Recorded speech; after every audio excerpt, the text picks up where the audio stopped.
Irma est une élève en terminale A1 au lycée national Léon Bas. Elle a été autorisée par son établissement à se rendre à l'université Omar Bongo pour s'imprégner des offres de formation des établissements d'enseignement supérieur, représentés ici par la campagne d'information sur l'expression des vœux d'orientation.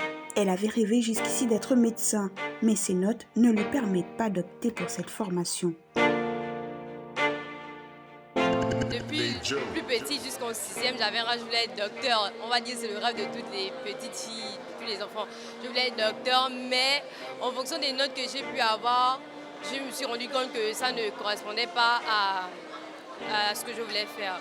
Maintenant, en ce moment, je suis déterminée, je sais ce que je veux. Je veux faire le droit maritime. Plusieurs établissements d'enseignement supérieur sont représentés dans cette grand-messe des vœux d'orientation. Certaines grandes écoles ont fait le choix de mandater des étudiants pour faciliter le contact avec leurs cadets. Les formations qui sont dispensées sont des débouchés vers l'emploi parce que nous pouvons constater que plusieurs étudiants, même en licence, ont déjà des emplois dans des banques. Et il y a d'autres qui travaillent même dans des tribunaux ici et ailleurs. Et à partir de nos diplômes, nous pouvons faire des concours afin d'accéder par exemple à l'école de la magistrature. Pour d'autres, l'administration se charge elle-même de présenter aux élèves les filières proposées, des filières qui correspondent aux enjeux de l'heure. Vous avez des filières telles que les métiers de la santé, vous avez les métiers de l'informatique qui sont des nouvelles filières. Vous avez le big data, big sécurité, d'accord? Le cybersécurité, je voulais dire. Il y a les métiers de la protection sociale et mutuelle. Vous avez les métiers du numérique et des multimédias. Vous avez les métiers du tourisme, le management en entreprise et des organisations. Les critères d'orientation sont assez complexes au regard de la méthodologie à adopter.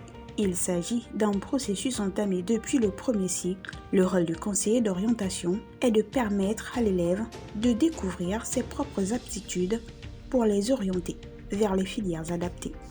Le premier critère, c'est la motivation de l'élève. La motivation de l'élève. Un élève connaît ses penchants.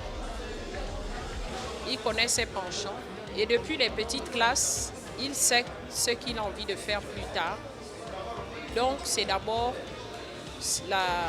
en fonction des caractéristiques qui sont propres à l'élève.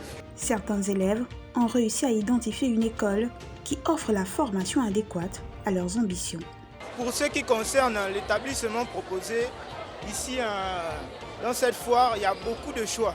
Déjà, il y a beaucoup de choix, il y a beaucoup de propositions. Donc moi-même, je vais me concerter avec mes parents déjà pour réfléchir sur l'établissement que je vais prendre plus tard. Lors des états généraux de l'éducation de 2010, des réflexions avaient laissé entendre que les élèves orientés vers les filières générales sont encore plus nombreux que ceux dirigés vers les filières techniques et technologiques. Les pouvoirs publics, à travers cette campagne, entendent renverser cette tendance.